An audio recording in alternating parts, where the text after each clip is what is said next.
Okay, so let's resume our discussion on cache memory and various types of mapping functions which are available. We started with discussing the direct map cache. Now, in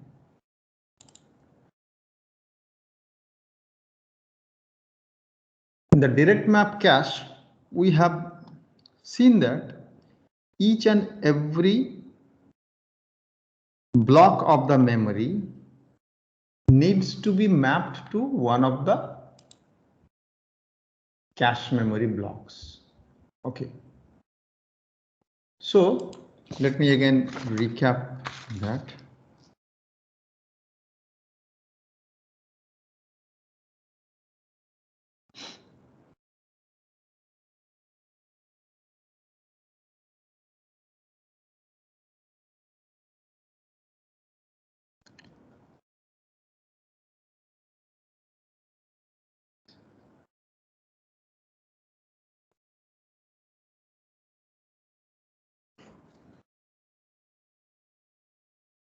So we were discussing about direct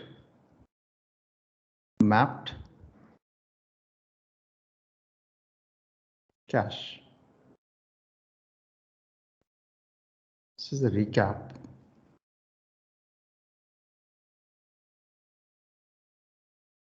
And what we understood that each and every block of the memory needs to be mapped to one of the blocks of the cache because of the reason that your program can be stored in any one of the memory blocks. So you have no control over where your program will be stored inside the memory.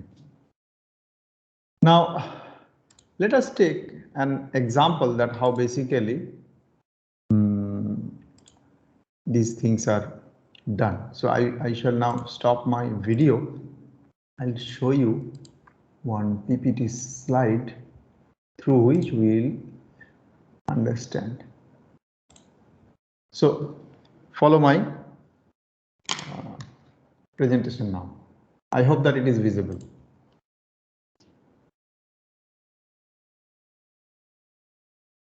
Is it visible? Yes, sir. Yeah. So this is an example. We have 8 blocks in the cache. Okay. And one word per block. This is just for simplicity. And we have used direct map cache. So initially, if you look into this index part, it is basically locating a particular block. So because we have 8 blocks in the cache memory, this is the cache memory view. Okay, this is the cache memory view. So we have 8 blocks. That means the index bit should be 3 bit long, so that you can uniquely identify the block of particular block of a cache. Now the question is that, and for that circuit, what kind of circuit is needed to locate one block out of these 8? Can someone tell me what kind of circuit is needed?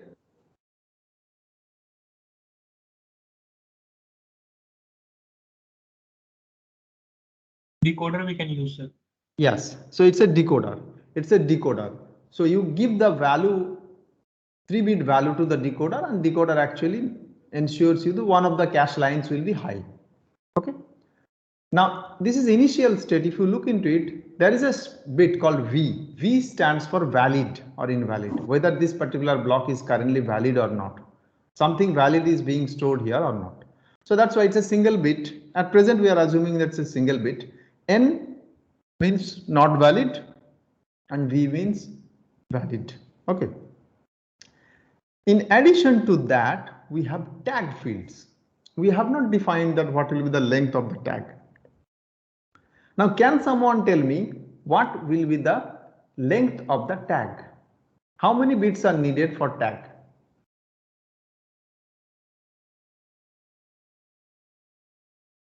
It depends on memory size. Remaining bits.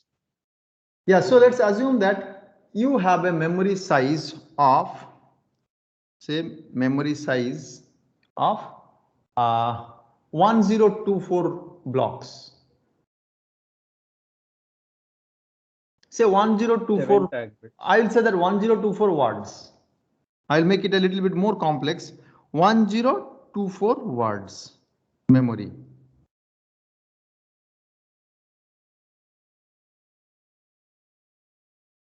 Now tell me that as per the current cache organization, how many bits are needed for tag field? 7 tag bits. 7 tag bits. 7 tag bits. How you are deciding? So 1024 would be 2 power 10 bits basically, and 2 if power 3 10 are indexed divided by 2 power 3 equals to 7. Okay. So basically, it's basically 2 power 7. So you require 7 bits for to represent the tag. So it means, what does it mean? A physical significance? the missing bits are needed to decide. No, that's fine. No, that's fine. You are saying that tag bits are of 7 bits. Tag fields are of 7 bits. Okay. My question is that what is the physical significance of that? So 2 to the power 7 memory locations are mapped to one location. Yes, absolutely right. So 2 to the power 7 blocks are mapped to one cache block. Okay. So, and we inside the block, because our assumption is that it's a one word block, it's a single word, 4 bytes maybe. Okay. So that is how we basically calculate things. Now let us take this example. We have word address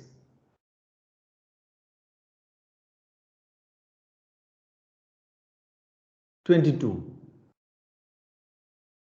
Okay, or physical address 22. So the binary address becomes 10110. Correct?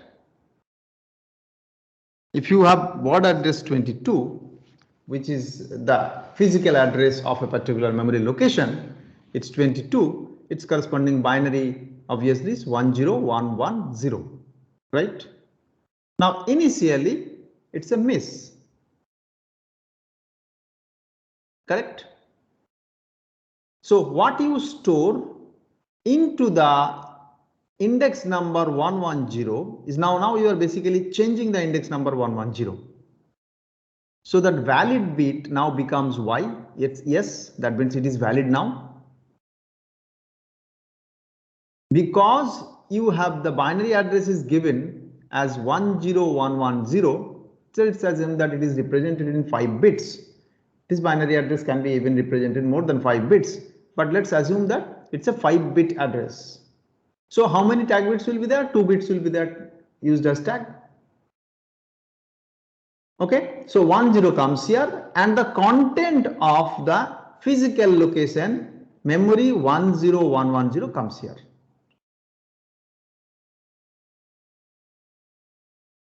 So now what the entry of the table says that the memory location 10110 is actually stored into cache memory where block index is 110 and I also store 10 in the tag field. Now when a process or a program generates a memory request 10110, what happens? It first separates the address 10110 into 2 parts depending on the organization of the cache. So it knows that cache has 8 blocks. So most significant, least significant 3 bits are separated and these 3 bits are used to identify the block and it goes to the block. Okay. and then it searches that the tag field. So if the tag field matches with 1 0, then it's a match, it's a hit. So what are the conditions to check it? First, it will go to the index block, then it will check that whether it's a valid or invalid, then it will look into the tag field whether it is matching with the current requirement or not. If it is 1 0, then you are happy. That means it's a hit. So if I basically write down the steps for this particular operation, now I'm just stopping this presentation, just follow my copy. So what we had, the original address, binary address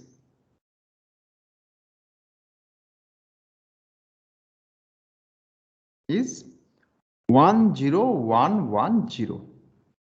This is CPU or process generated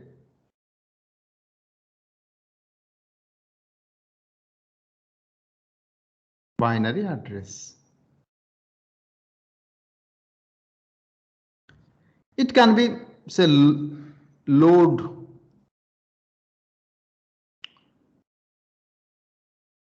R1 X comma R2. It can be something like that. So the address is X plus R2. Now this is, let's assume that 10, or I'll say that 10110. The address which is generated by this instruction, I'm talking about the third clock cycle, fourth clock cycle, memory read operation. Okay, fetch is there. I'm not going to use this address. This address I'm not using. I'm using the fourth cycle address, memory read cycle address. So this address is generated by the code or by the CPU. So when this address comes, what it does first, and it knows that it's a direct map cache. The system must know that what is the cache organization. That's why the number of bits used for index and the number of bits used for tag must be known. CPU knows that with the help of operating system that the current cache memory is organized using 8 block cache, and each block contains one 4-byte value or one word. Now, when this address is generated, what it does? If so, the step 1 is locate block pointed by 110. If you have any doubt during these steps, please let me know. These steps are very important because I'm just ensuring I'm explaining a bit slow so that the concept is clear to you. So the locate block pointed by 110. Next, what it does, check if the valid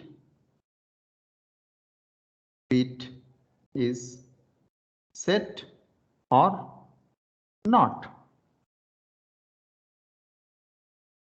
If V equals to yes,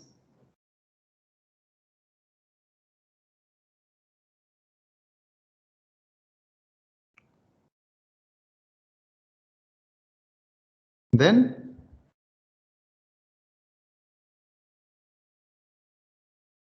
check the tag bits. If tag of 110 equals to 10, then It's a, what shall I say? It's a hit. All other conditions are miss. So I'm not writing those conditions. All our conditions are miss.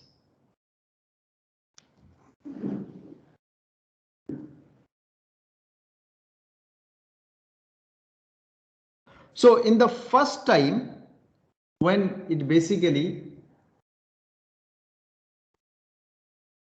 tries to find the address, so it's a miss. If you look into the now if you go back to the presentation, you will find that initially I am saying that it's a miss because initially this was not valid. So not valid means obviously it's a miss. So it needs to bring the content from the primary memory or main memory into the cache. Next time onwards, it becomes a hit. Okay. Now follow the slides. Next address. What address? 26. Again, it's a miss. Nothing is there. So I bring it there.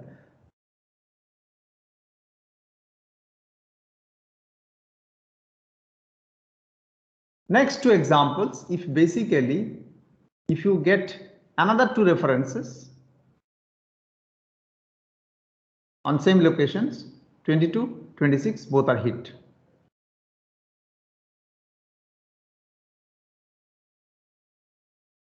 Now the next word address comes 16, 3 and 16.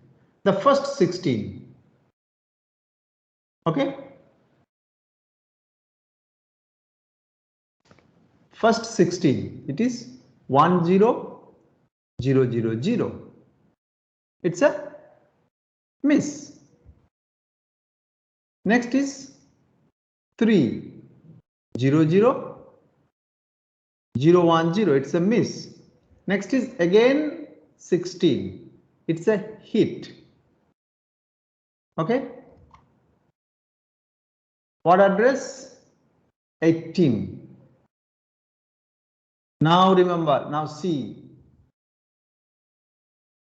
You see the drama here. I have changed the color. You carefully look that this is 11010. 11010, which was 20, I think 22. 11010, which was 22. Now suddenly that place is getting replaced. 18 and 22, they are mapped to the same block.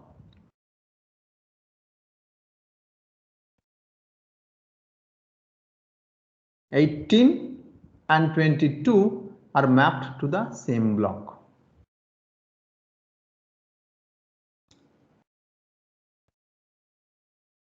Or 26, sorry, 18 and 26, I understand. This will be 26. 18 and 26 are mapped to the same block. So that's the disadvantage of direct map. Because the block number 010 is mapped to both 18 as well as 26. 26 was occupying this place. So when 18 reference comes, it needs to replace. First of all, it's a miss, and that miss may lead to another miss because you need to replace. Because you are replacing 26 by 18 and assume that 26 was very recently referred. 26 was very recently referred. So if my sequence is 22, 26, 16, 3, 16, 18. So 26 was very recently referred. It is possible that 26 will be referred again. So it's a miss and you are replacing it.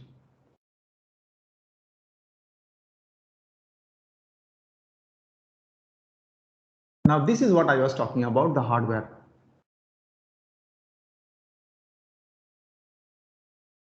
the physical address which comes from the top.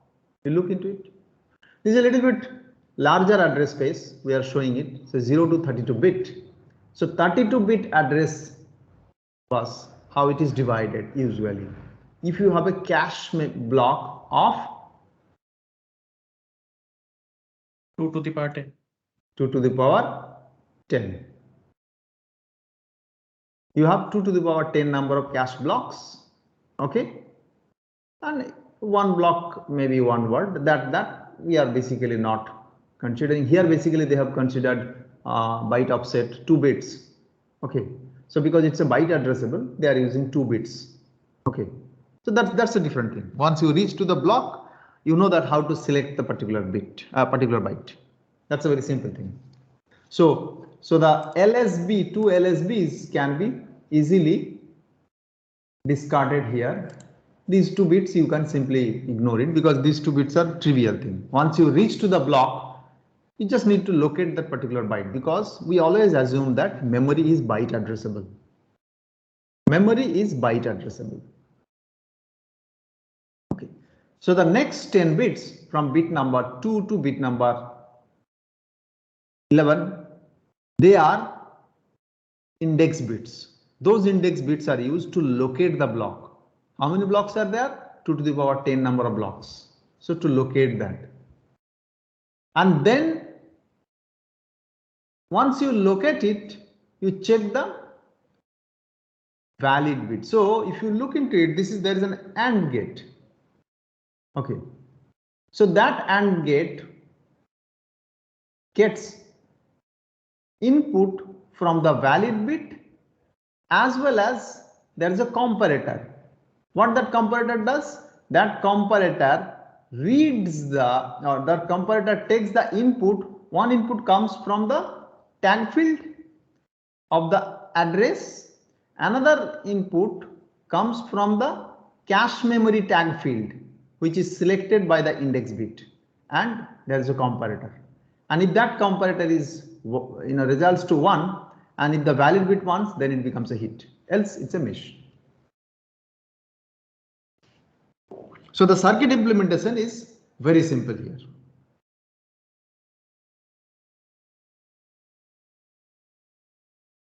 Sir, can you explain that byte offset part? Sir, here every block contains 4 words. Yes, 4 words. Because we have used 2 bits in the byte offsets. So my objective is to locate the block. Okay. Inside the block there are 4 bytes. So that's why 2 bits are used.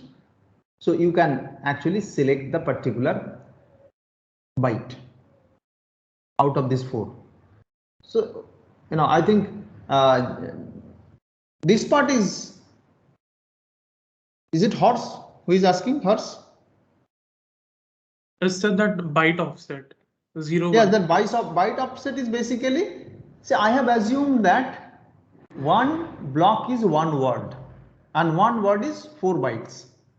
So to locate one particular byte, you require 2 bits. That's why bit number 0 and bit number 1, they are used to locate bit inside a word. Byte inside a word. One word is 4 bytes, na? That we have assumed. One word is 4 bytes. Yes. So to locate one word inside 1 byte inside a word, you require an address. So that address is 2-bit address.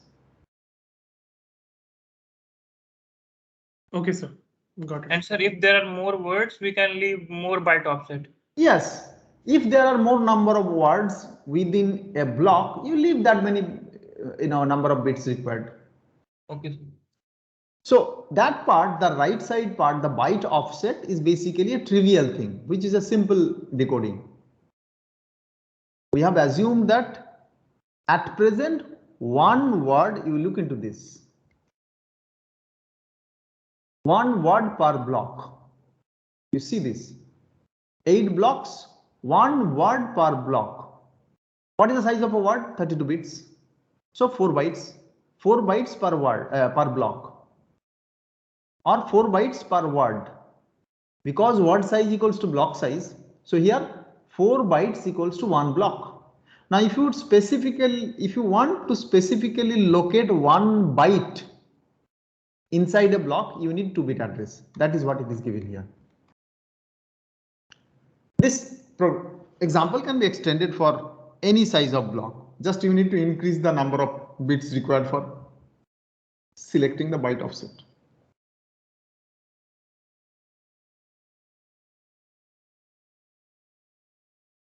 Correct? Actually, we have not shown the byte offset decoder here, because if you like, say this data, if you require a specific byte of data, then you can actually give 2 bits here and select one of those bytes out of 4. But what happens? These modern memory systems all are word addressable. I mean to say that you read word, you can address 1 byte, but you don't read 1 byte from memory. They are addressable once you reach to the processor. But why unnecessarily to read only 1 byte? Okay, that's why you read the word from the memory, and if required, later on you separate the bytes. Okay.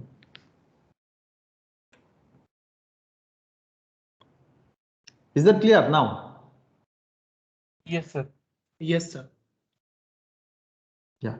So that is how basically address subdivision happens.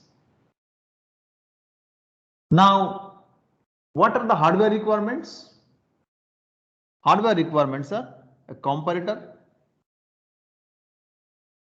okay, and obviously the decoder, which is needed to locate the particular block.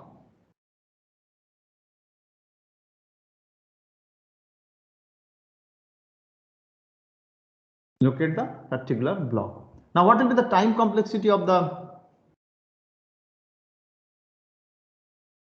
What is the time complexity of the circuit searching? If I ask you that what is the time complexity of a hit, it will be obviously the speed of the decoder, okay, plus the speed of the comparator.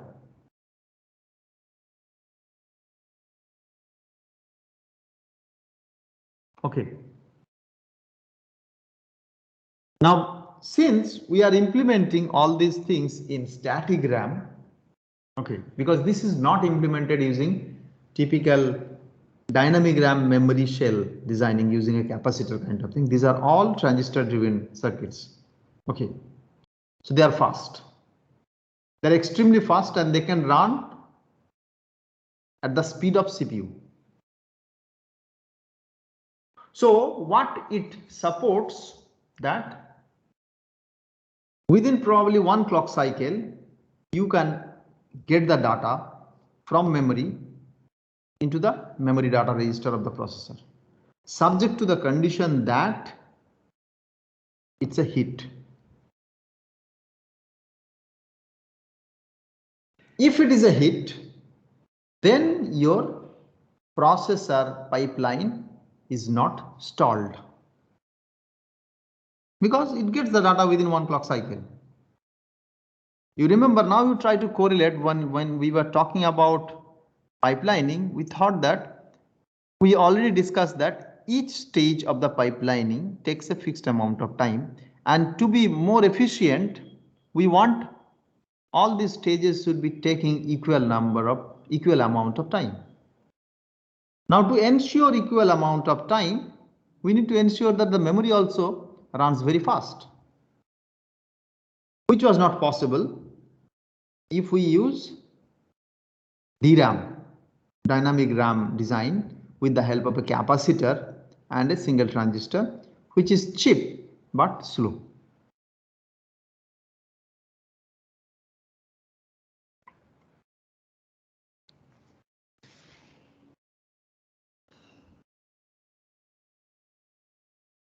Okay. Now let us go to some more examples. Larger block size. 64 blocks, 16 bytes per block. So if I ask you a question now, to what block number does address 1200 map? Then you can actually calculate it using this. It's 16 bytes per block. Okay. And assume that memory is byte addressable. 16 bytes per block. So how many bits are required for the offset bits? 4 bits. You see that these are the 4 bits. Am I audible? There may be a network connectivity issue. Yes, sir. It's showing some bad network quality from my side. So the 4 bits are offset bits, bit number 0 to bit number 3, because we have 16 bytes per block. This is inside a block. But what I want? I want the block number.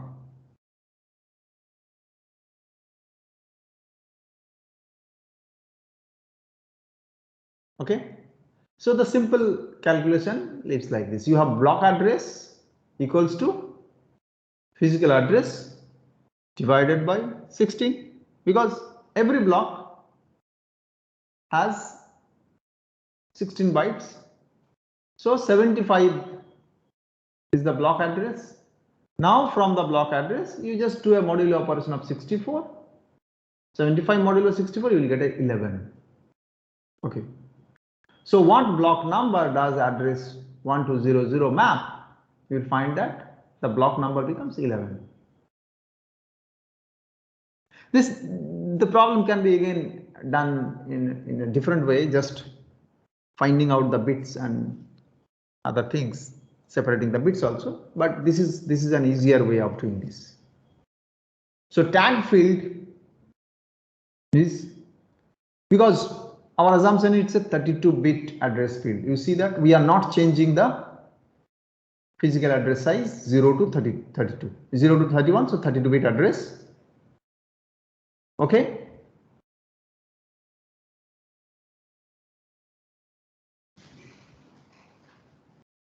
How many blocks? 64 blocks. So if there are 64 blocks, how many bits are required for index bit? 6 bits. Okay. Remaining are tag fields, tag bits. So you can easily do the mapping now.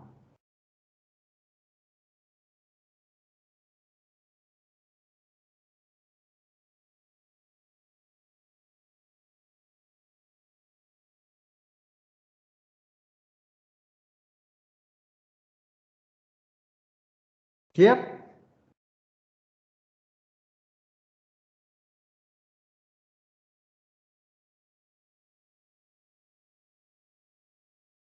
$75 is block number in memory, right, sir? Block number is 11. No, sir. 75 is in memory. Means in memory it is 75th block. Yes, in 75. Yeah. Okay. Sir, in cache 75th block. Or in memory. No, in cache you have 64 blocks now. Okay. Right. Cache you have 64 blocks. Okay. So one of these blocks will be mapped to, because you have, see how many bits are there in the tag fields. I think tag fields has 22 bits, na? Yes, sir. 22 bits. So 22 bits tag field means you can understand that how many blocks are actually mapped to this. Okay. So the easier way of calculation is that if the physical address is given, you basically divide it by the number of bytes in the block. Okay. the block size, actually you divide it by block size. Okay, so then you get the block address in the physical space. Okay, now that block address must be a modulo of 64 because even cache you have 64 blocks. So this block address 75 is the memory block address. Okay, so 75th block number of the memory must be mapped to block number 11 of the cache.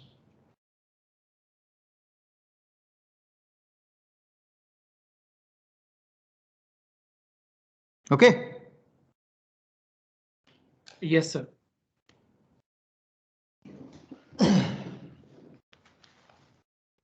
Sir, Yes, Sangram. sir, each address in memory contains 1 byte. No, I think 16 bytes. Each address in memory contains 1 byte. Yes, correct. Yes, sir. Yeah, that's why 16 bytes per block.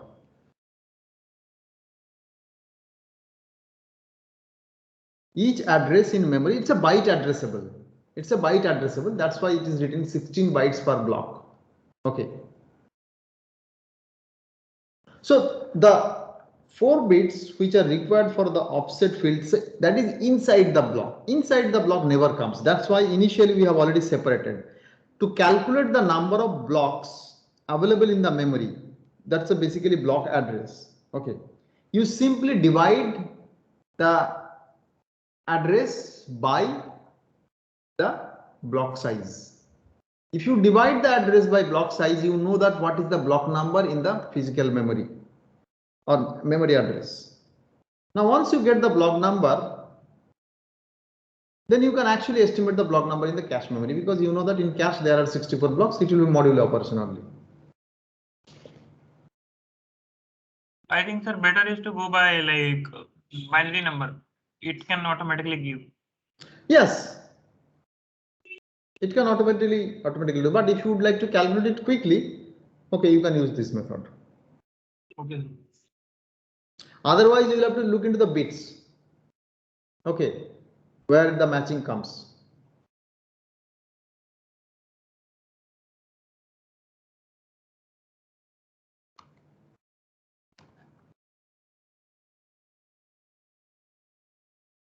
Now there are some constraints. Let us try to understand certain constraints.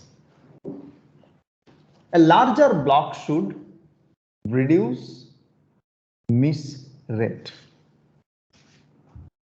due to spatial locality. I mean to say that it's a double-edged sword.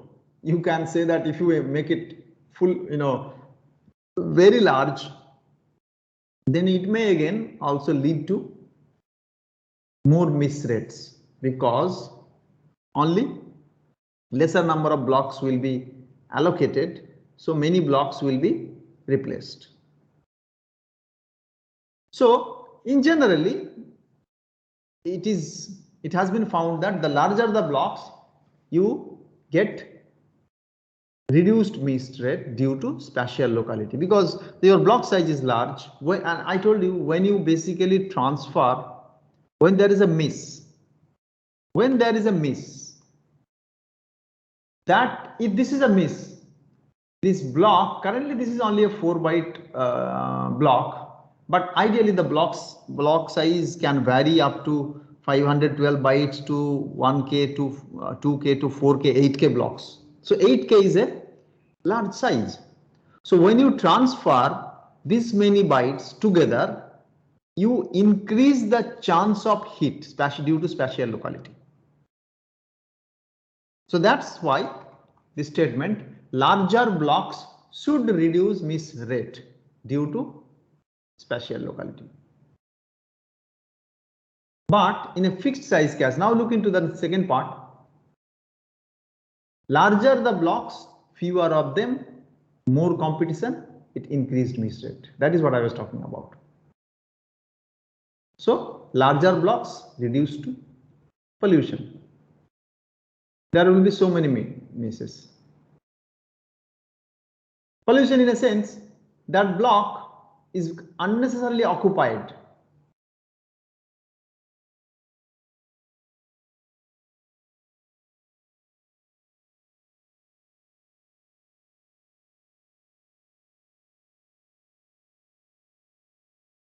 Another part is larger block leads to larger miss penalty.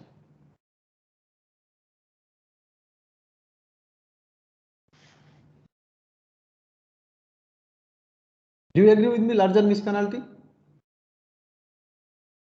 Yes, sir. Why? More data transfer would be required. Yes. So more data transfer would be required when there is a miss from the main memory to the cache. That's why it leads to larger miss penalty. Because you are not, when the miss penalty is calculated, unless the entire block is transferred. See, there are two other ways of improving things, like early restart and critical word first, which I will not discuss in this course. We will discuss it in the high performance computing architecture if you would like to take it in the 7th semester or 8th semester. But there are ways also to solve this. But at present, you can simply assume that larger miss penalty is due to that you would like to transfer a large size block from the main memory to the cache memory, which will essentially take more time to transfer.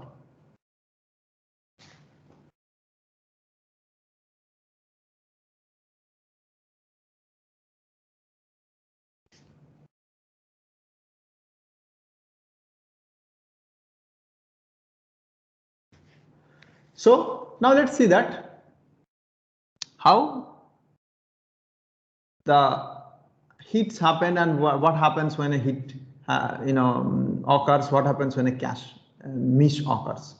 On cache hit, CPU proceeds normally. Now looking to see that one cache miss, what happens? It stalls the CPU pipeline. It cannot proceed. Fetch the block from next level of hierarchy. We are talking about hierarchy here. It's not necessary that we will directly go to the main memory. There may be multiple levels of cache hierarchy.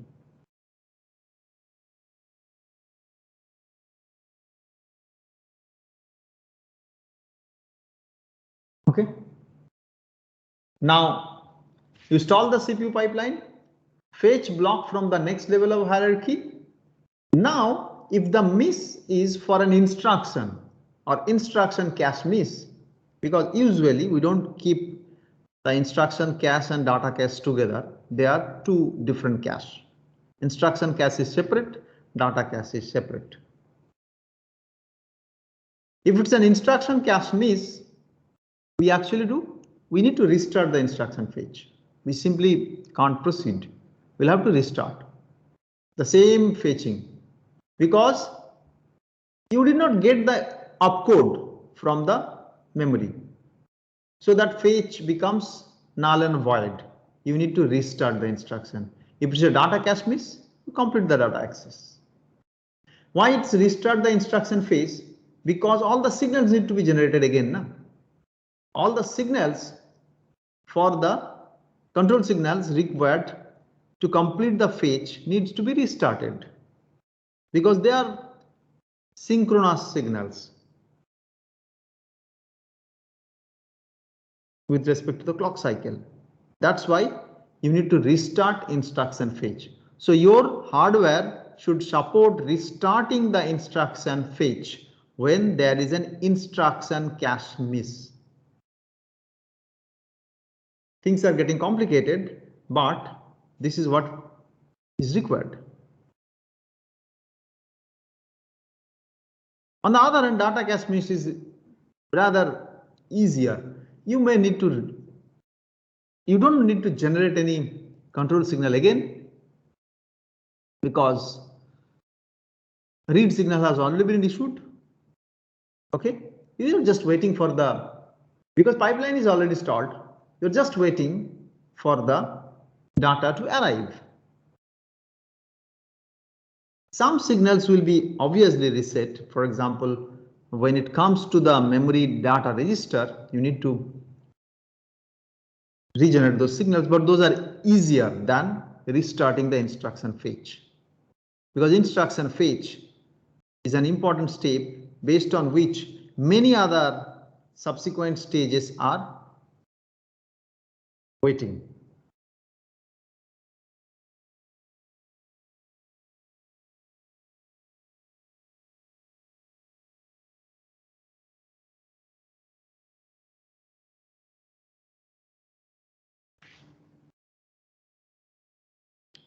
Clear? Yes, sir.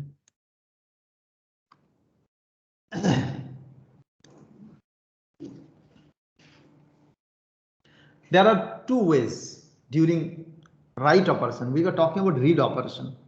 Now write is little bit difficult.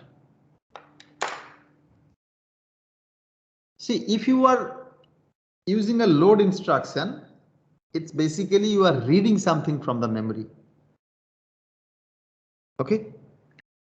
If it is not available in the cache memory, you bring it from the main memory to the cache memory and then read it from the cache memory. That's the process is rather simpler. Now the question is for the write. In case of write, if it is a miss, how can it be a miss for a write? Can someone tell me that when we say that this is a write miss? Or say you are doing store operation, store R1 comma X R2. Store R1 comma X R2. When you say that it's a write miss.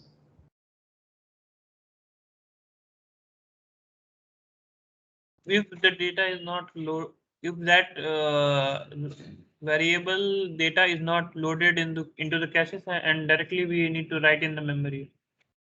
Why directly? It cannot be directly written into the cache. Because it is not fetched in the cache already. Why it is not fetched in the cache? How do you know that it is not been fetched in the cache? By using that address, sir. Yes, so that means the block searching. So it means if that particular block where you are going to write it that is not available in the cache memory, it's a miss. Okay.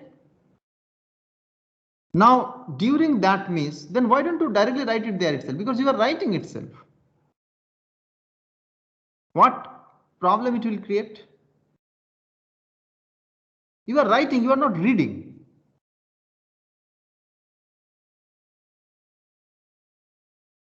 If it's overwritten in the cache due to some other read, then the memory never got updated. If it is overwritten by the A different other read read. operation. Right. Yeah. Right. And also, so basically if you write it, it may overwrite some existing value.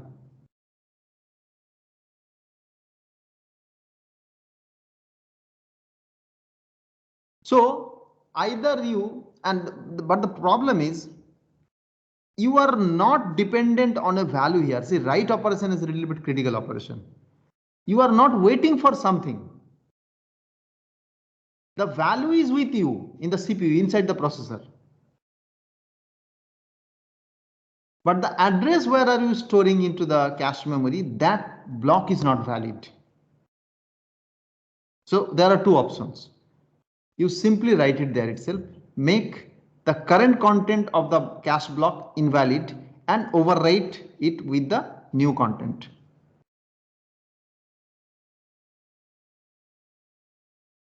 Overwrite with the new content. Can you explain? Repeat the last line. Let me switch off my presentation and I will switch to the discussion mode.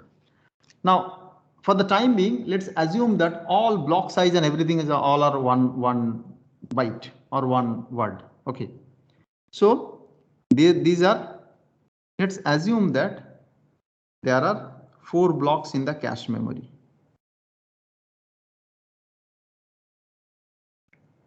There are 4 blocks. B0, B1, B2 and B3. And this B0 was containing some value Y. It's containing something. Now your program is a store. R1 X R2. The address XR2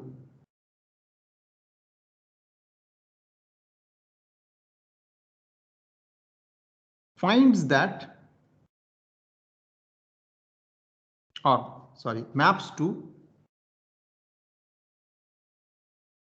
B1. But currently B1 is holding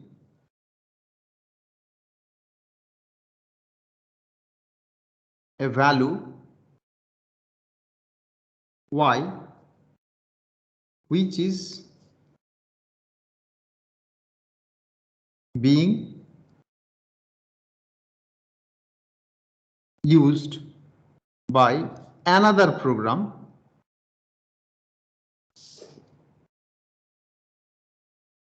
or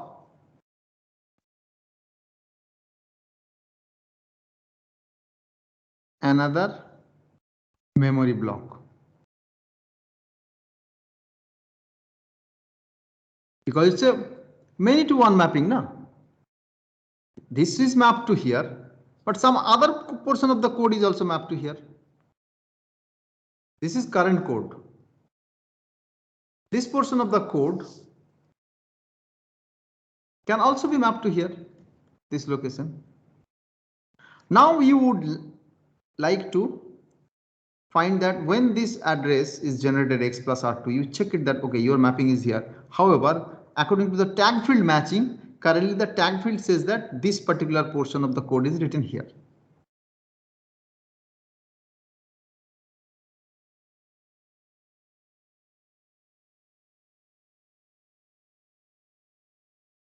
Now there are several issues.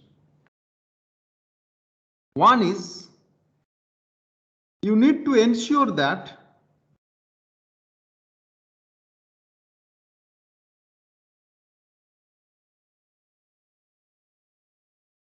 the current content of B1 is saved memory before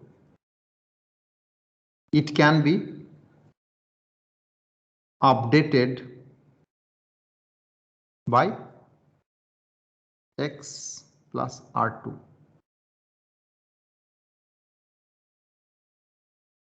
Do you agree with me or not? Already stored now, right? Because we fetched it from main memory only. This one? Yeah, why? How do you know? How do you know this has not been updated? Okay, you are saying that another instruction is also updating that value. Yes, it is possible, no? Okay. So this is a critical condition.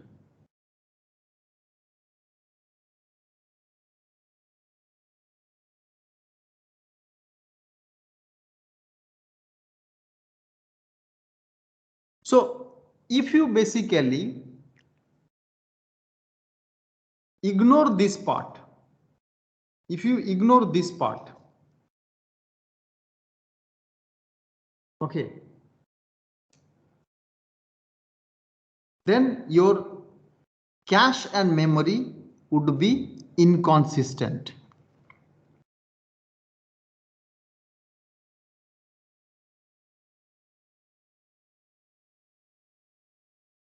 First of all, even if you, let's assume that there are two things. One is this particular block is occupied by something else, someone else. The first, there is no other option. You will have to replace this. If you have to replace this, then this must be, so it's a replacement. So this particular one is a replacement.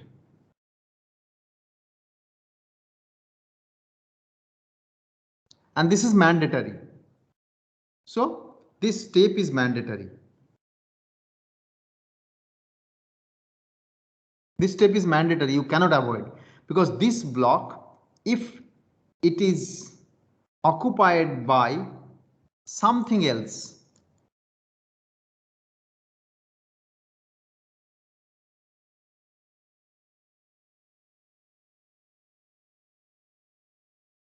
then you replace it mandatorily, then you write it there. Now again, there are two issues. So when the write operation happens,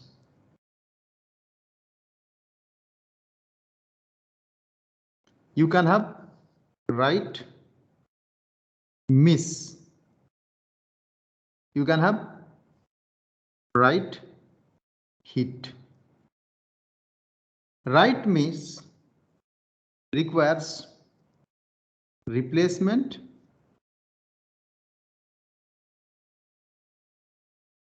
followed by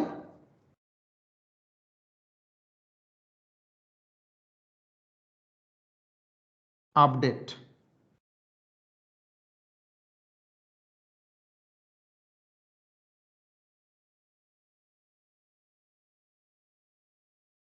Followed by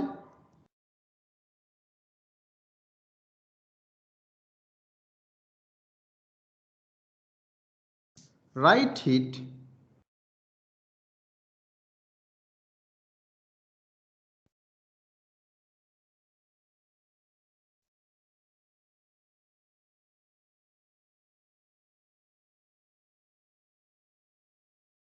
You see, there are two ways. One is when you are doing basically write operation. This is a write operation. It's a write miss. First of all, it's a replacement. It's a mandatory replacement. It's a mandatory replacement. Current block needs to be replaced, so it has to be stored back. So write miss is rather highly expensive because this particular block needs to be stored first. Sir, can you explain again write miss means? Write miss means when this condition was no, some other process was using this block or mapped to this block and it was basically updating these things.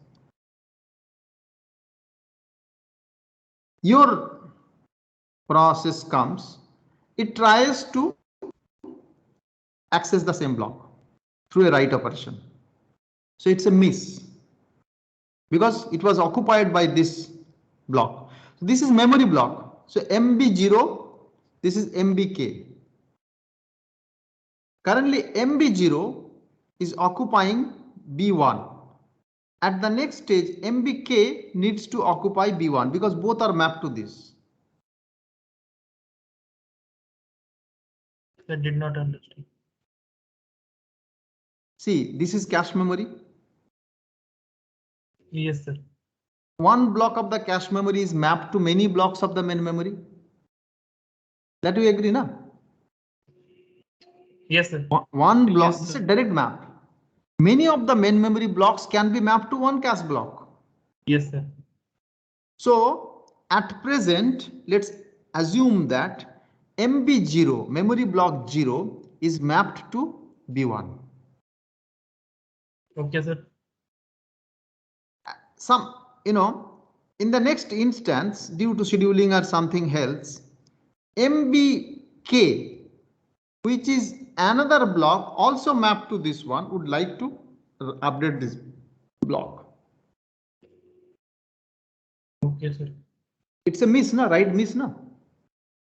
First of all, it needs to write and it finds that currently I am not the owner of this block. It's a miss.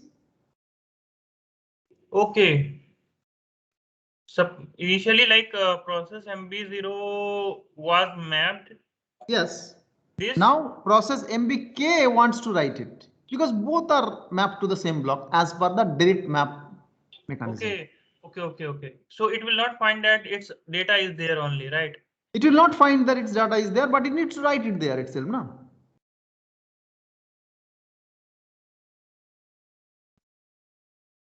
It needs to write it there. The address is not available to this block. So it needs to replace this block.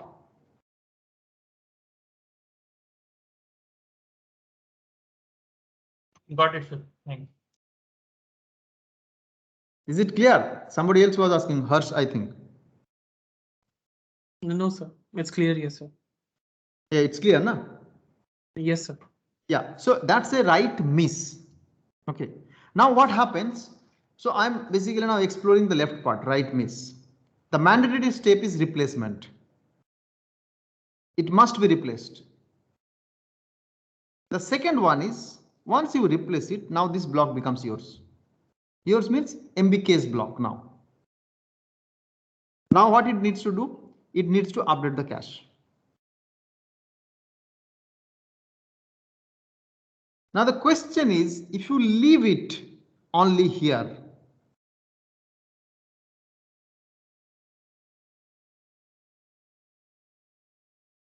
if you leave it only here, if you do not update the memory, actual memory, because this block MBK is actually there in the memory somewhere.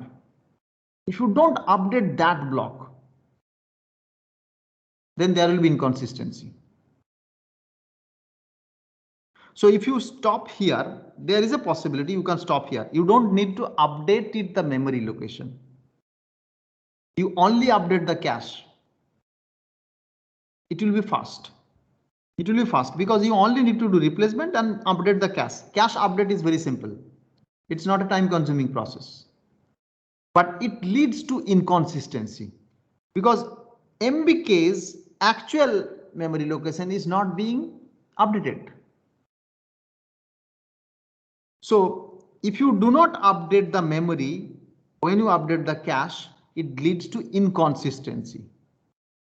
So cache and memory would be inconsistent. So when you include this together, then this mechanism is called write back. And the three mechanisms together called write through.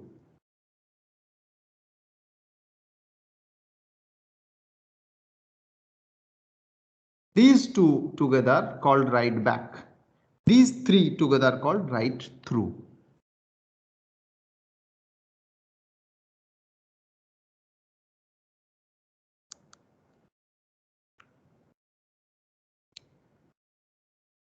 So when you follow the three steps, it becomes write through.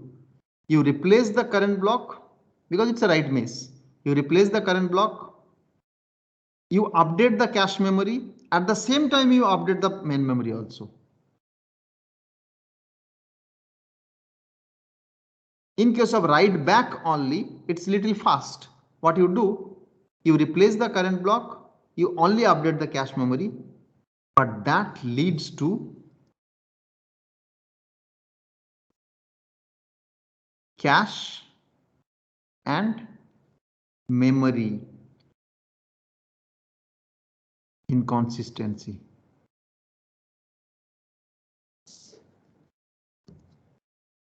It leads to cache and memory inconsistency because you are updating the cache, you are not updating the memory. So as if I draw it like this is the process.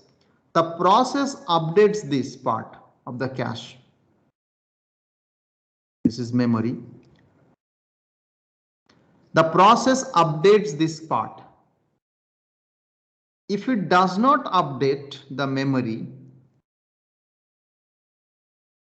then inconsistency comes. So if it goes through, then it is write through. Here it is write back. If it only writes the cache, it's write back. If it actually writes the cache as well as the memory, then it's write through. But you can understand that this is a time consuming process. So it makes the write operation longer duration. But it ensures that the data is always consistent.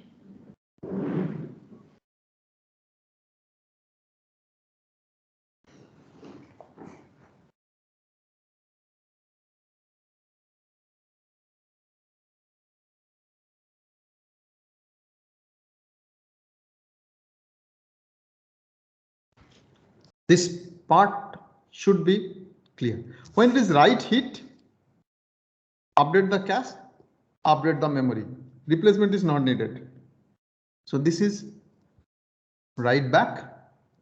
This is write through.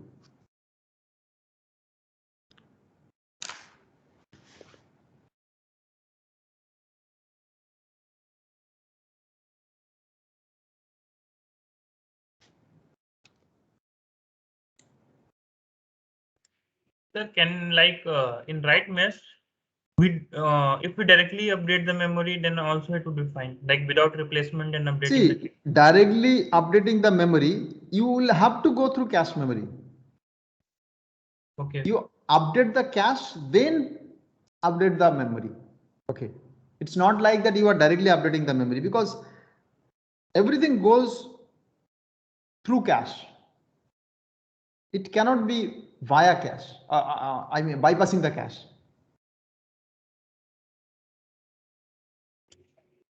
Yes. But that, like, I thought that it would be fine. Like if we have alternate pathway by passing the cache, then it would be faster. But this, no. If you write the point is, if you do not update the cache, if you directly update the memory, because of the locality, next reference comes from the same location, you don't find it in the cache. Okay. Got it. So that's why by default you will have to update the cache. Whether you update the memory or not, that is in your hand. Usually what happens, you don't update the memory immediately. You just update the cache.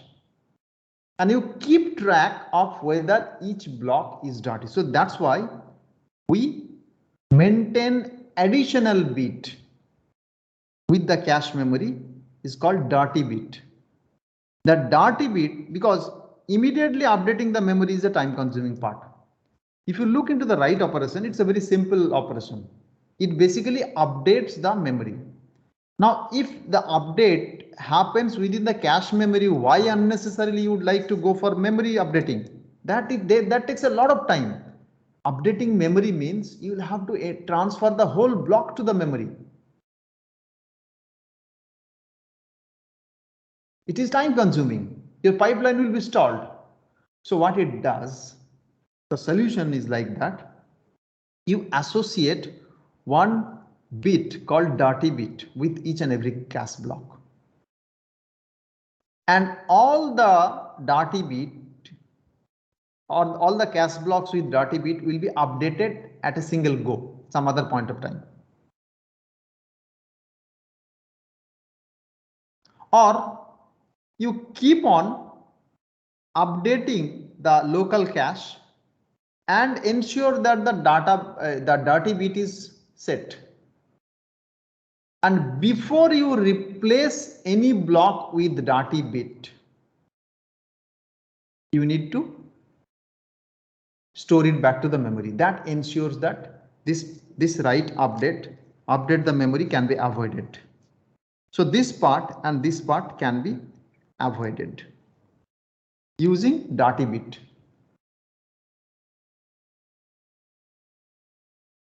And this is what actually happens in write back. You don't immediately update the memory. You don't immediately update the memory. You keep on updating the cache memory, assuming that the same memory block will be updated repetitively. Okay, and your dirty bits is set. Now, actual writing to the main memory happens when the replacement comes. This part is a tricky part, and this is basically write back does. The write back strategy, like what I told, the replacement and update the cache, but here is the concept of dirty bit. So now what I will do, that instead of immediately, so every block now will be supported by two more bits. One is valid, another one is dirty bit. So valid is 1 or yes, and it's a valid.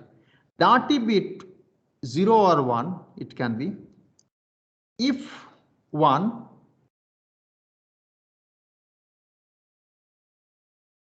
then before you replace the block, it must be stored back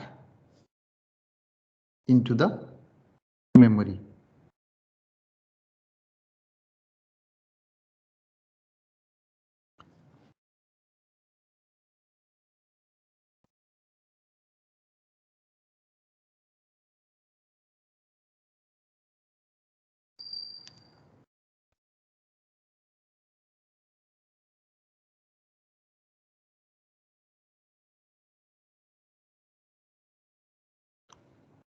If DATI bit is 0, what does it signify? That this block is available in the cache memory, but there is a copy of the same block in the main memory, so the replacement can straightway happen.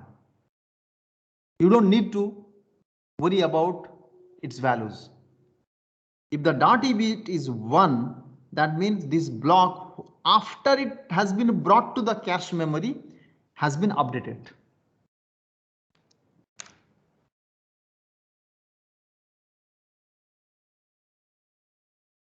So when a DATI block is replaced, what we do? We write it back to memory. When a non-DATI block is replaced, we simply replace it. We overwrite it. So we introduced a new bit, DATI bit.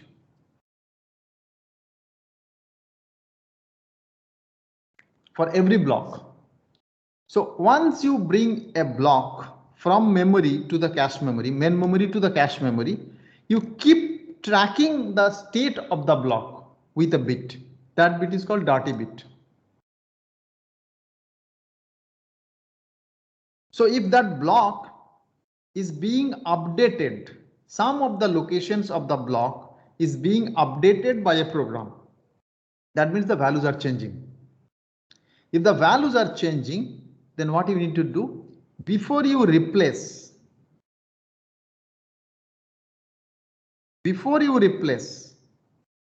you need to preserve that. That is the function of DATI bit.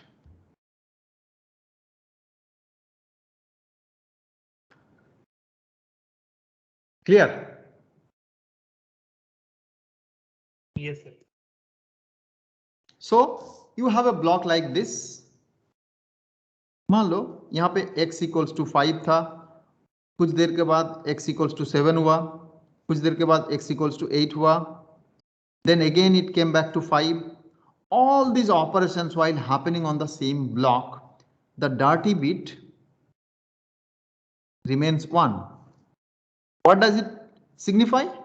Because of the block is being updated by some program, whenever another program which is again mapped to the same block. Now see, this is what the story.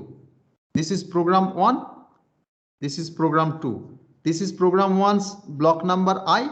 This is program 2's block number J. As per the direct maps caching, and this is cache block. As per the direct map, both these blocks are mapped to the same block. Now currently program 1's BI block is mapped here, and it is continuously updating the value of some variables here. Now at some point of time, program 2 BJ block needs to be brought here. So you need to replace it. Replace can directly be, it can be directly be overwritten. Replacement can be more expensive if you need to store it, then bring it. So replacement is a it's an expensive step. First of all, if it happens like this, this is cache, This is main memory. Write back, then bring back. If both the steps are involved, then it's an expensive step. First, you store the current block into the memory. Then you bring the new block for this one into the cache memory. So it's a highly expensive step, but you can't avoid this part because it's a direct map. More than one blocks are actually mapped to a single block. More than one cache, memory blocks are mapped to a single cache block. Okay.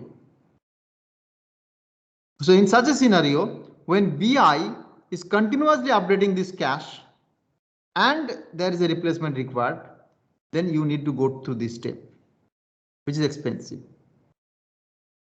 But when CI or BI is continuously using this one, you are not always writing back. So this Darty bit comes handy here to save. Every time BI updates something, you do not need to write it back to the memory. You just track the status of the block with a bit, and that bit is called Darty bit. If the Darty bit is 1, that means whenever this block will be replaced, you need to follow this protocol. If the Darty bit is 0, say this process block BI was here, but its Darty bit is 0. It means it was only doing read operations. So there is no need to go for this step. Only bring back will happen. That is the advantage of keeping a Darty bit.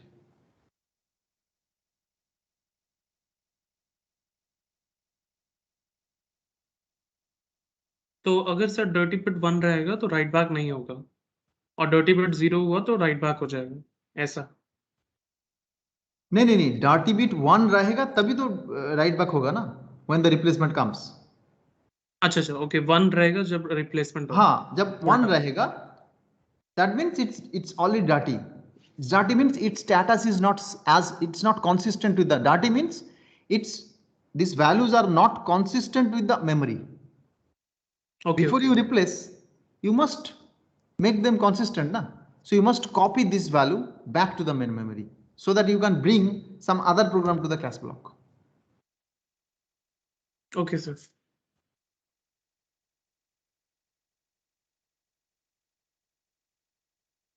Is that clear? Yes, sir.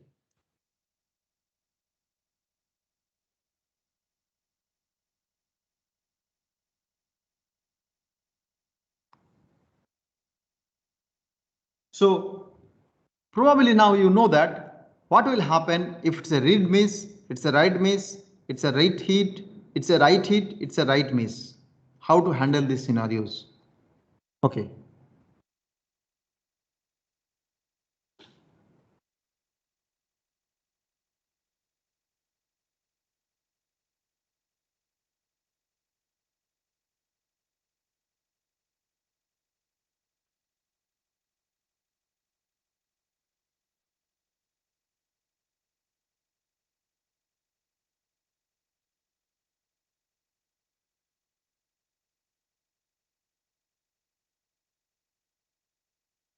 Sir, can you move your page little down, sir? Yes, sir. Okay.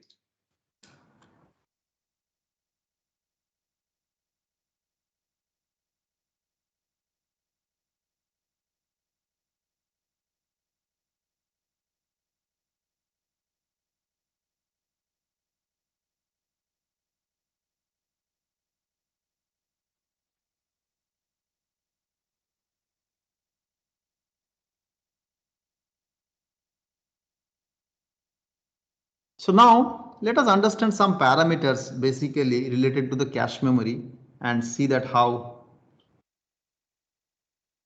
the performance of a typical cache organization can be estimated. But whatever I have discussed, if you have any doubt, because these are very tricky things. Okay. You can follow any book, but I don't think you will get this much details. I will share these slides, whatever I am using. These are Hannessy Patterson slides. But even in these slides also, you will not find things are explained with all these examples. That's why basically I am progressing little slowly so that you can understand all these concepts clearly.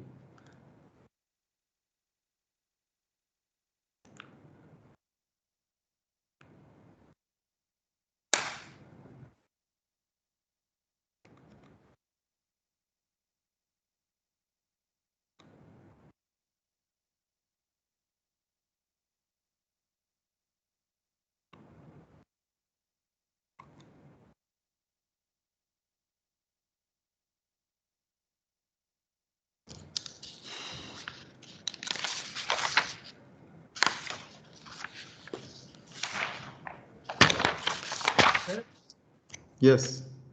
Suppose that it was a right miss, and at times of replacement, that block has dirty bit equals to 1. At the time of replacement, the dirty bit was 1. Okay. So first it will be written back to memory. Yes. Then bring back, then a cache will be updated, and then dirty bit will be set to 1. Right. Absolutely right. Okay. Yes.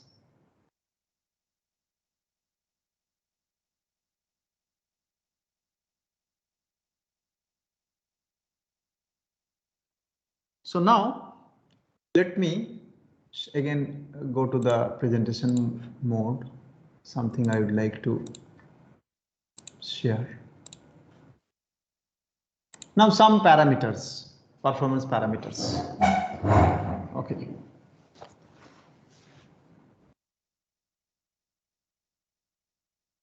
So there are certain components of CPU time. One is program execution cycles, which basically includes the cache hit time, and memory stall cycles, mainly from cache misses.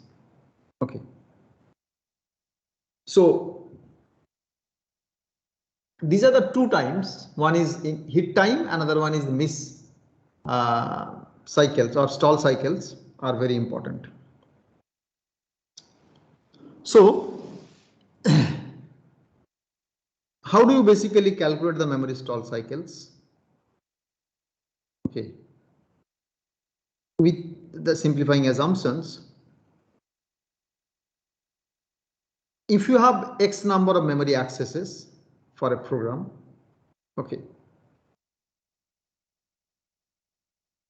into miss rate, number of, so miss rate is basically how many miss per X number of or 100 number of accesses, okay, into the miss penalty. For every miss there is a penalty. That penalty we have already seen that if it is a write miss, then the penalty is really extremely high. If it is a read miss, it's not that high, but still it's a high. Okay. So memory accesses can be further simplified in terms of number of instructions, okay, and by the number of programs. Now miss rate can be defined as number of misses per instruction. Okay. Then you have the miss penalty. So this is what basically memory stall cycle. So if you now assume that these statistics are given, instruction cache miss rate is 2%. Okay. So 2 instructions per 100 are miss in the instruction cache. Data cache miss rate say 4%, and you have a miss penalty of 100 cycles. So the base CPI with ideal cache memory, there is no miss. You get it 2 clock cycles, 2 cycles per instructions. Every instruction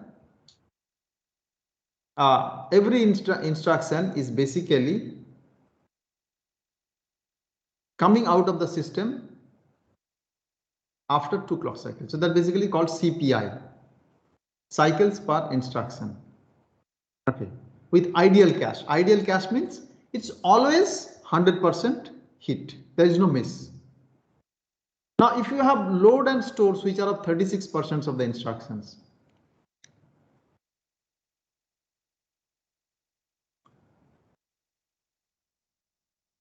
load and store, which are of 36%. Why load and stores? Because load and stores are basically related to the data cache miss rates. Okay. So for instruction cache, you have miss rate 2%. So 0.02 into penalty is 100 cycles. Okay. 2.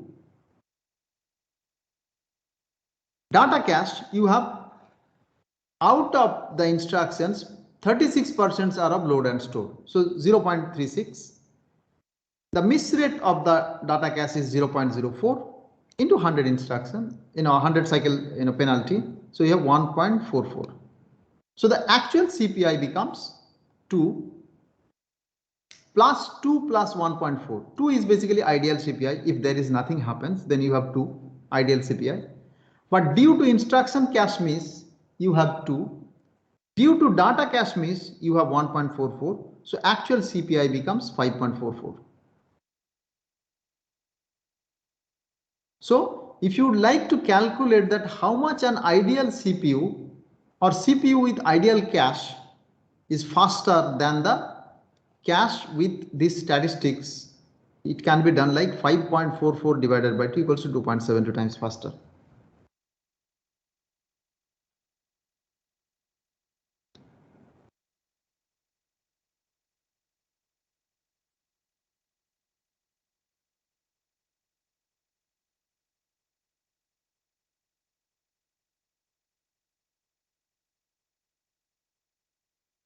Is that clear?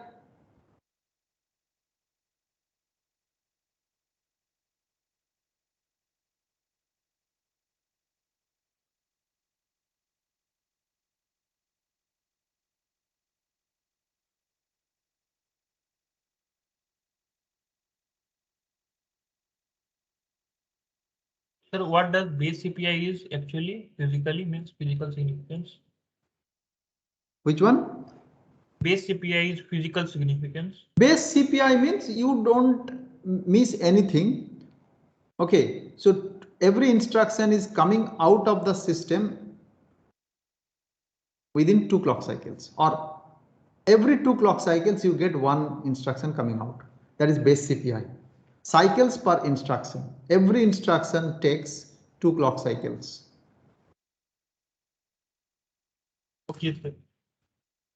Every time you find so that's why it has been mentioned as ideal cache. Ideal cache means the cache memory is behaving as an ideal memory. There is 100% hit. There is no miss.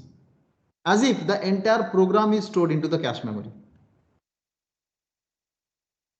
If we make a RAM with like full of cache, it will be like 2.72. Yes, we made a RAM with full of cache. So entire program is there inside the cache. So it's like as if normal CPU operation is going on, which with CPI is 2. To complete one instruction, you require 2 cycles. Now, when we calculate miss cycles per instruction, every instruction will be having miss cycles now. Now that miss cycles will be due to the instruction cache, because every instruction also goes through the iCache miss rate, that is 0.2 per, that is 0.02 or 2% into its miss penalty. 100 cycles is the miss penalty. So you get 2 cycles per instruction as a miss cycle. Even if the instruction cache miss rate is 2%, you can understand that. So why it is so high? Because of the miss penalty. Miss penalty is 100 cycles. even if the miss rate is only 2%,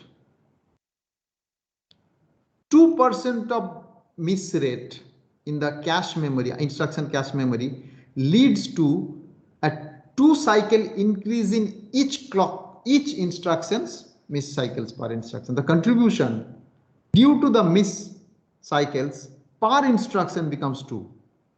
That is because of the miss penalty 100 cycles. Similarly, because every instruction has a chance of 0.36 to access memory due to data cache operations or due to load stores. So every instruction has a chance of being a load or store with 0.36 probability. So 0.36 into its miss rate. If it is a data, there is a miss also. That miss rate is given 4%. 0.04 into again miss penalty is 100 cycles, 100. So you get 1.44. And this is what happens.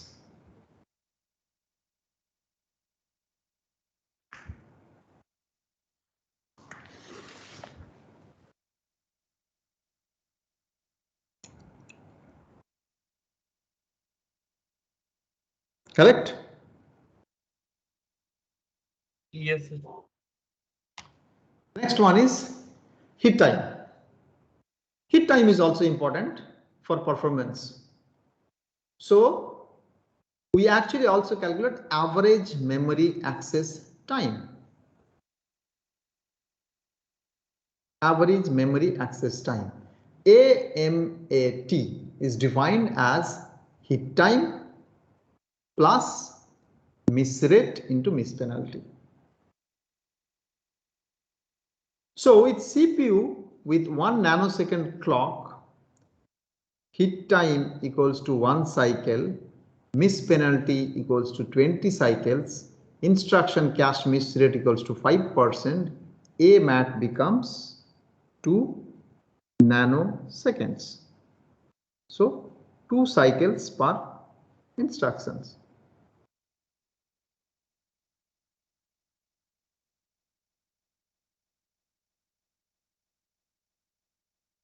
So average memory access time is basically this. AMAT is defined as hit time plus miss rate into miss penalty.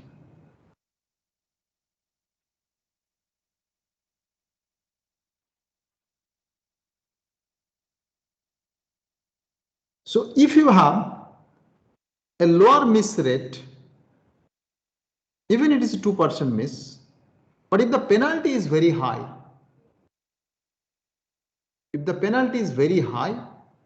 then also your AMAT gets increased. Ideally, average memory access time should be your hit time. Whenever hit time is basically cache access time. Hit time is what? It is basically cache access time. Okay.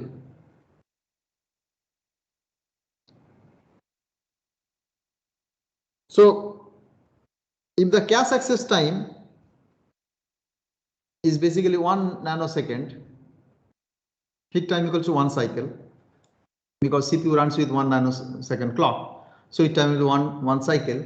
That's why this takes to access anything from the cache 1 nanosecond or 1 cycle, and your miss penalty is 20 cycles.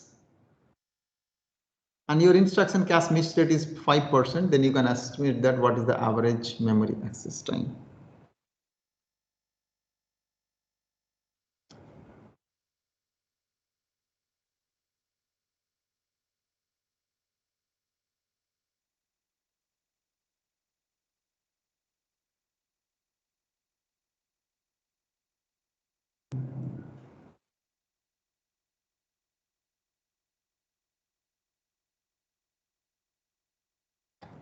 Okay, so these two formulas, average memory access time and CPI, in actual CPI, cycles per instruction, you can actually remember, okay, based on memory stall cycles.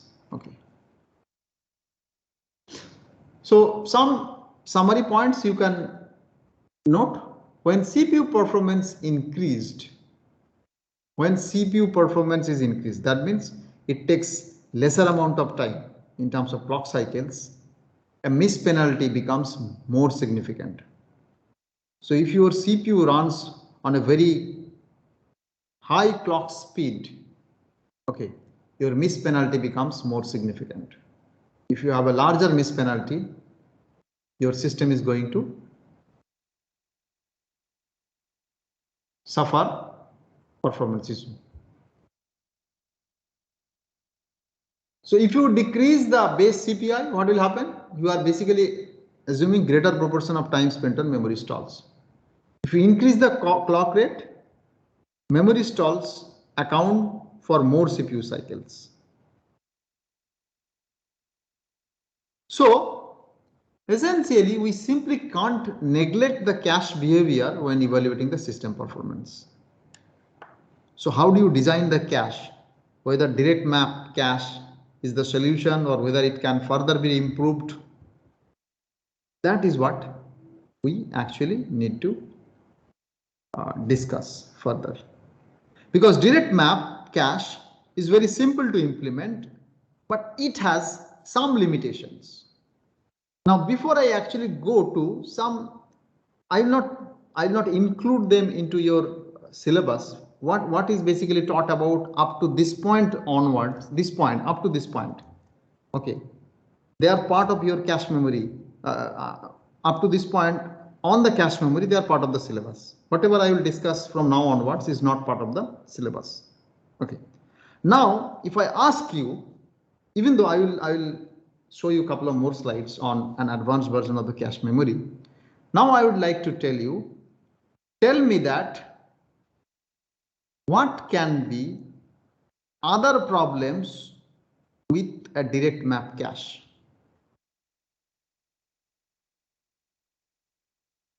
If you have followed my instructions properly, lectures properly, you can now try to figure it out that what can be the possible problems with direct map cache implementation.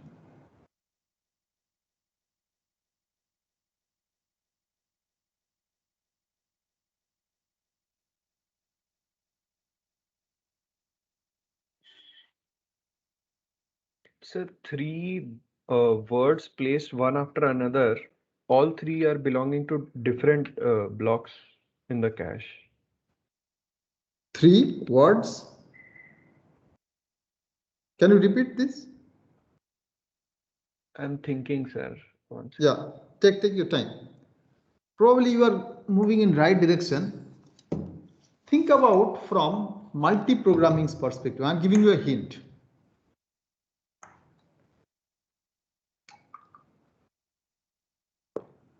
So that write back you were talking about, like it is something related to the mapping technique. Again, I'm telling you, it is something related to the mapping. So like if many processes are there and continuously switching back and forth, and the same memory location is mapped to many programs currently being switched back and forth. So where every time a process is switched, we need to replace it. Yes, that's possible. There are many degree of multi-programming increases. You basically do a lot of switches, replacements. That's one point. Sir, even the other blocks in the cache are empty since there is a particular mapping for one block in the memory. We can't assign even the block in cache is empty. Yes. So even if other blocks are free,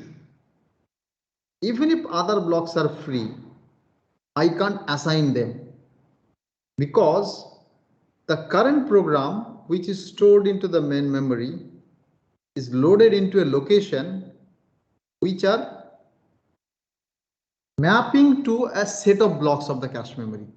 Even if some of the blocks are free, you can't use them in the direct map, because only specific blocks are mapped to a specific block of specific blocks of the main memory are mapped to a specific block of the cache memory.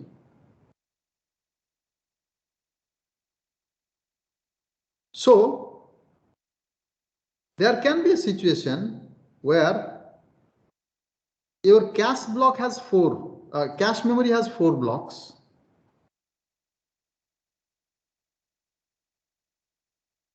At a given point of time, one of those blocks is being used by a process, and the process actually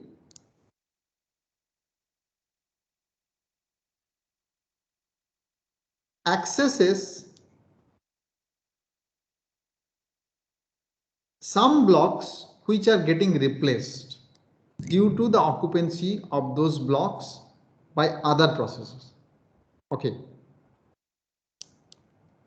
Whereas a few blocks which are already free, but the current process, due to the mapping constraint, the current process cannot access those blocks because the process itself is limited to a set of memory blocks.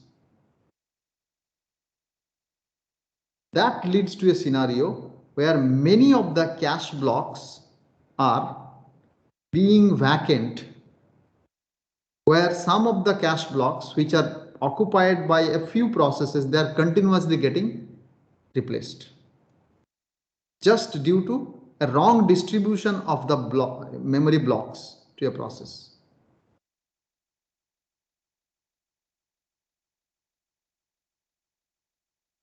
You can visualize this. Say your program is written in memory block number 0, block number 4, block number 8. Okay, 0, 4, 8, and all are mapped to a single block of the cache memory. Okay. So if an instruction comes from 0th block, you store it in the cache block. 4th block, you replace it because earlier it was storing the 0th block. 8th block, again the same problem. Instead, and where cache has 4 blocks, only 1 block is occupied because of this mapping technique. So if operating system unfortunately does allocate the blocks for a process in such a way that many of them are actually mapped to a single cache block, then it leads to a underutilization of the other cache blocks.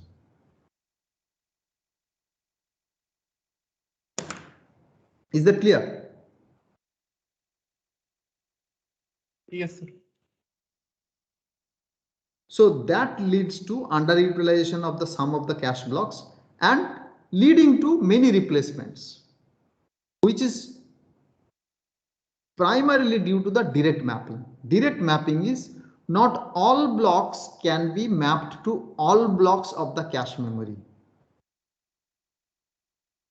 Only a designated blocks of the memory can be mapped to a designated block of the cache memory. That's why it's a many-to-one mapping.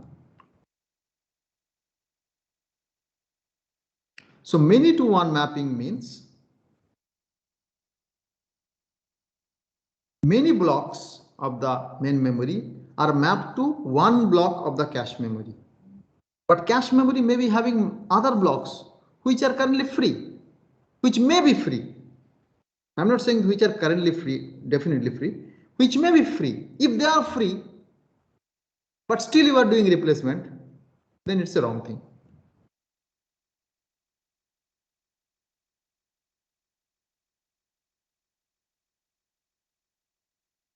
So to overcome this, now from here, this part is not, this is whatever I'm talking about now, they are not part of your syllabus, exam syllabus. So I do not want to increase the syllabus size unnecessarily, though it's an important part. but I don't want to burden you with some more complicated concepts. Just for information, associative cache memories are introduced. You see the statement. When we talk about fully associative, it allows a given block to go any cache entry. So it provides flexibility. Associative cache provides flexibility. Any block can go anywhere. So it requires all entries to be searched at once. It is expensive. First of all, it is expensive because you need to incorporate comparator per entry. Any entry can go to anywhere. And you require all entries to be searched at once. Otherwise, it will be slow. So your memory block number 1 can go to cache block number 0, 1, 2, 3, 4, anywhere. Earlier, it was a direct mapping that only few blocks will go to one block of the cache. Now I am allowing any one of these blocks of the memory can go to any of these cache blocks. So you cannot directly reach a block. What you do? You will have to search the tag field with all tags. And where there is a match, then you bring out that. So the concept of dividing the address into block and tag is now entirely tagged. And you search the whole tags parallelly because it will be only in one place. It cannot be more than one place. And that searching has to be done parallelly to make it fast. So the comparator, you require comparator per entry. Every entry, cache entry, block entry will be compared with the tag field of the address. And you expect that there is a match at some place. Any block of the memory can go to any block of the cache. That's called fully associative. And there is a variation also, set n-way set associative. You don't give that much flexibility, but you give a set flexibility that only a set of blocks can go to a set of cache blocks. That's a that's a n-way set associativity. Okay, but all these advancements are to ensure that you get better utilization of the cache memory, but at the expense of more hardware. A bit of complexity is also there.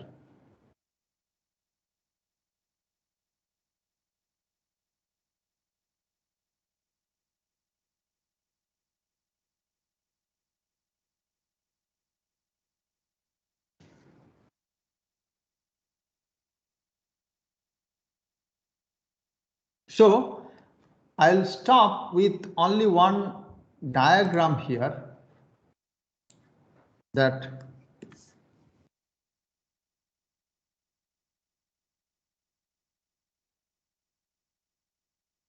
associative cache, how it looks like.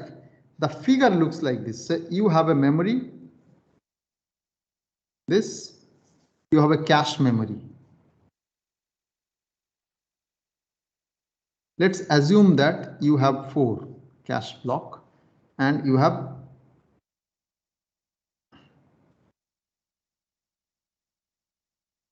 16 memory blocks.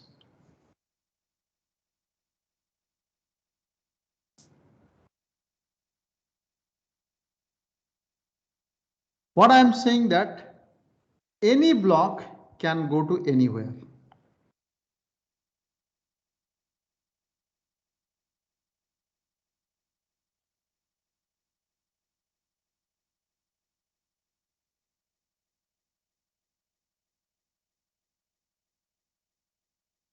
And so on and so forth. Any block can go. So that there will be some logic here which will ensure that any block, this is memory. Any block can go to anywhere. Now, how do you search it? Now the block field is fully gone now. There is nothing like block field. So the entire tag field will be matched. Wherever the tag matches, it's there. So the entry, which is tag entry comes, it will be checked with the tag entry here, tag entry here, tag entry here, tag entry here. So how many comparators? You don't require any decoder. You require comparators only. That comparator, there will be 4 comparators. One comparator here, another comparator here, another comparator here, another comparator here. And all these outputs will be basically ORed. If you get a 1, it's a hit, other it's a miss. It's highly expensive. Highly expensive in a sense, you require comparators. It's very fast. It's not slow. It's fast because they are all parallel searching. The same tag value goes here, here, here, here. And it checks the tag. It will only match with one of these tags. And that value will go out. But it requires additional hardware. These are comparators. C1, C2, C3, C4.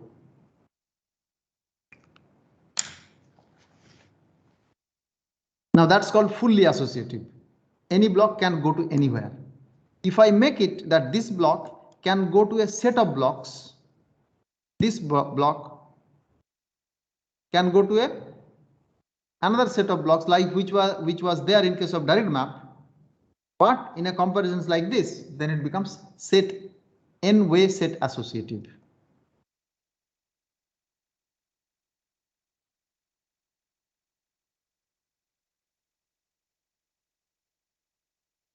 It's n-way set associative.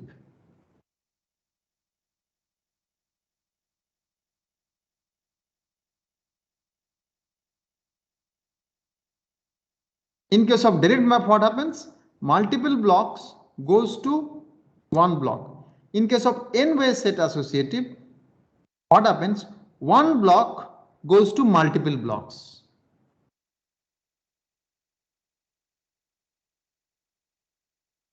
And other block also goes to multiple blocks. So it is basically many to many. So associative cache is many to many mapping. So in case of fully associative, it is many to all. In case of n-way set associative, it is many to n.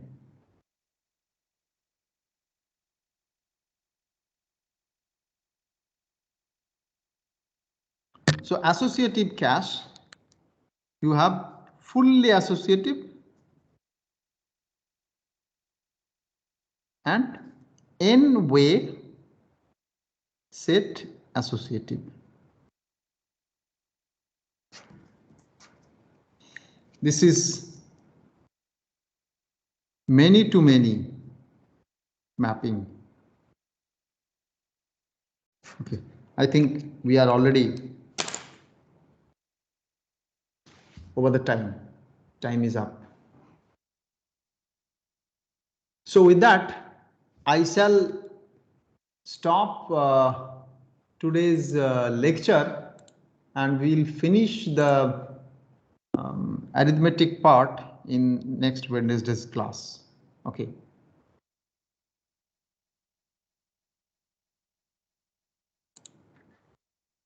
If you have any query, any question, you can let me know. Sir? Huh? Sir, what is the difference between instruction cache and data cache? Like, why are we looking at them differently?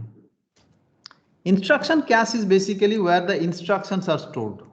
The opcodes are stored. Data cache are where the data are stored, because there are access patterns are different. The access pattern of the inside a loop, you access the instruction, same instruction, but you don't, you often you access the same instruction, you do not access the same data. That's why the behavior of the access pattern, they are changing. Okay. Okay, sir.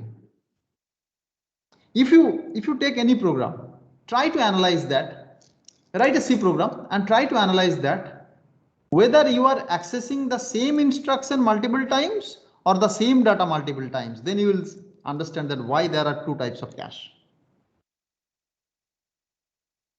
Yes, sir, yes. Understood.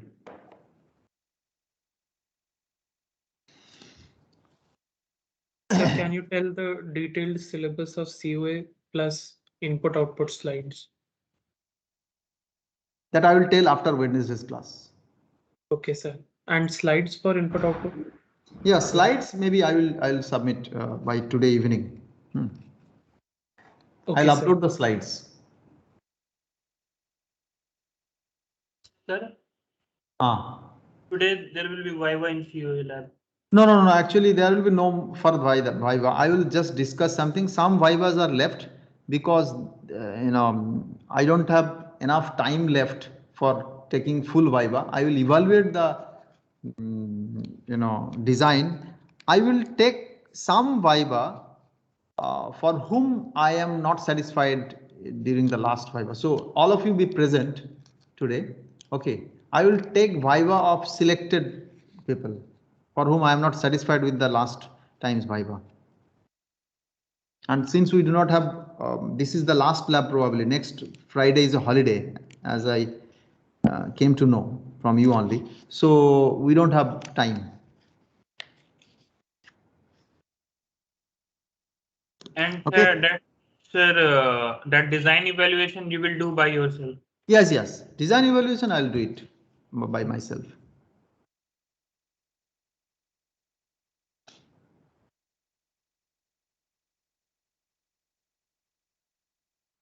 I will only take Viva for selective students whom I feel that I'm maybe my evaluation for them during the part 1 was not fully convincing, so I will do it. So it will be selective Viva, obviously the selective Viva, but majority of you will not be required to appear for the Viva. At least 90%, 80% will not be requiring to appear for the Viva.